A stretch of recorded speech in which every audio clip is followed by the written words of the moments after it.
who lives in one of these states and contacts one of your state's directors, our members they're up on the issues. Yep. Okay. They don't necessarily have to be coddled, and that's not an AMAC member. Sure. But there'll be some kind of experience. This is going to be a more personalized approach to recruit people for these positions.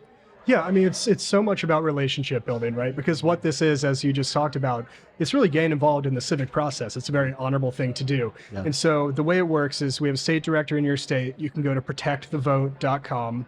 There's a page for your state, and that state director will get right in touch with you. And you put your information in. You guys, get to know each other, learn about, what part of the state are you in? Where is it most useful to go? Like when fits with your schedule? It's a relationship, grassroots driven program. And we want to get in touch with members of AMAC, who we know work so hard for the movement. And we want to get everyone involved and just be on the same page. Well, I'm glad you have realized at the RNC that it is about building relationships. Yeah. And it is about a little bit of direction, guidance, if you will. Sure. Okay, and that's critical because it gives people a comfort level, and they'll realize how honorable it is to work these elections, and they'll realize that it's really not that big a deal. What we've been telling our members is that, this is very party driven. There has to be X amount of Democrat poll workers, X amount of Republican. Right. And if the Republicans don't show up, there are scores of Democrats waiting to take those spots. Yep. And yes, where I live, I was paid. Most people get paid. But God knows all the dark money that's involved on the Democrat side, how much more the Democrats are getting paid and what they're using to incentivize people to take those Republican spots if the Republican poll workers don't turn out. Right. That's exactly right. That's something we have to remember. Democrats are very good at this. They've been doing it for a long time.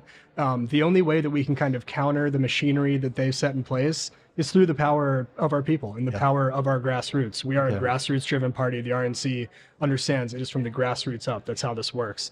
And that's a key part of how we're approaching this. And look, it's going to take all of us working together. Absolutely. Let's talk about some of the litigation that you all have been involved in on behalf of election integrity in states throughout the country. You just had a pretty high-profile win. Yeah, so a couple days ago, we sued the city of New York, biggest city in America. New York passed a law that was going to let 900,000 non-citizens vote in New York City elections. So we took New York City and Eric Adams to court, and 2 days ago, the court agreed with us, and that law is now off the books. That's close to 1 million non-citizens out of our election system. Now, this is a precedent. Yep. Right? Can you use this victory in other jurisdictions? We are involved in litigation in Arizona and Texas about non-citizens voting as well. And we think this is a really useful, a useful fact and precedent to lean on. Of course, it's so important. Arizona and Texas at the epicenter of the border crisis. The idea that Democrats are trying to make it easier for non-citizens to vote during the border crisis, really should freak everyone out. And that's why we've invested in litigation there. I've said it before on this air, the left, if you will, and Democrats are one and the same, in my opinion, their ideas and their policies are so bad they have to import people to get them to vote for them. And that's exactly what's happening right now. And the sanctity of individual Americans' legal right to vote is at stake here. It absolutely is. Speaking for AMAC members, they cherish their right to vote. They realize how many people died to ensure that this right to vote is theirs, and they want to perpetuate it for their children and grandchildren. So what other litigation have you been involved in? Yeah, so we were involved in 78 lawsuits around the country right now. This cycle 78? Alone. 78 lawsuits this cycle alone. And we file two kinds of lawsuits: offensive litigation and defensive litigation. Now, offensive is when a Democrat official tries to rig the game or ignore rules on the books. Defensive is when we protect good Republican laws from Democrat attacks. So one thing we've seen is states like Georgia, Florida, Texas have passed fantastic election integrity laws. Biden's Department of Justice will sue them right after the law gets passed because they just can't have that. So we intervene and we protect those laws. So we're fighting the Department of Justice in 12 cases across the country right now. And then offensive, I'll give you an example. In Arizona, the Democrat Secretary of State, Adrian Fontes, a couple weeks ago, he passed election guidance making it easier for non-citizens to vote. And so we sued the Secretary of State the next day, and we're now in litigation with Arizona's Secretary of State. So it's kind of, holding people accountable, protecting Republicans.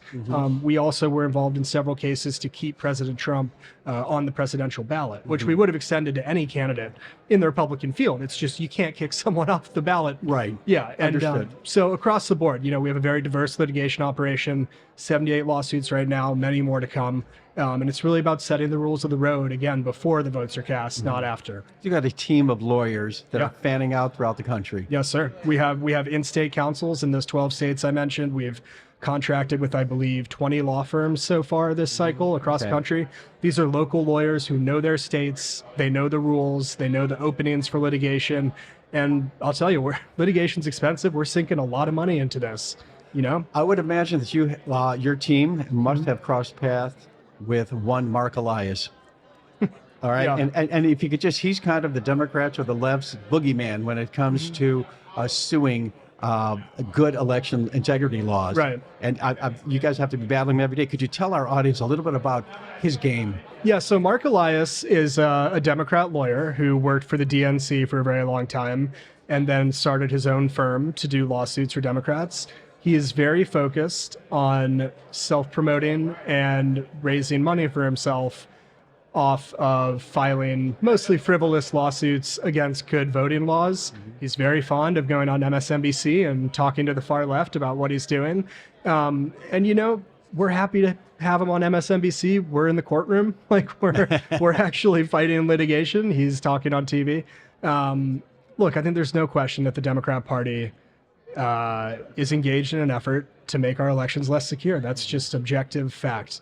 And we, the RNC and our partners, we're in the breach. I mean, this is one of our main focuses. And again, we're happy for Democrat lawyers to go on TV. We will be in the courtroom.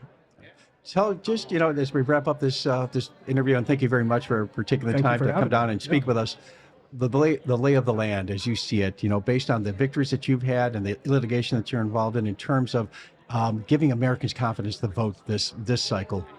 What does it look like to you? I think we want Americans to know that we're seeing the same things they are. We're seeing the way that Democrats attack elections, and we are seeing how this election is going to come down to 5 or 6 states.